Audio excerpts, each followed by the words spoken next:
എന്ത് കിട്ടി? Total surface area 6 sides ആണ്. സോ 6L² കിട്ടി.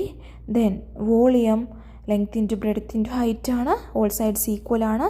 L³ കിട്ടി. ഇതേപോലെ ക്യൂബോയിഡിൻ്റെ കേസിൽ ലാറ്ററൽ സർഫസ് ഏരിയ എന്ത് കിട്ടി?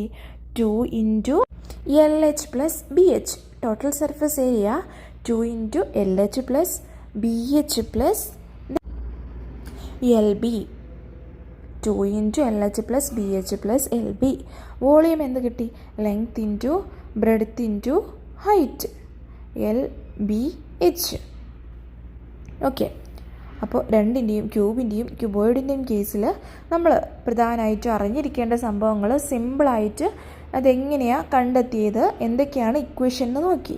അപ്പോൾ നെക്സ്റ്റ് ക്ലാസ്സിൽ നമുക്ക് അടുത്ത 2 ഷേപ്സുമായിട്ട് വരാം.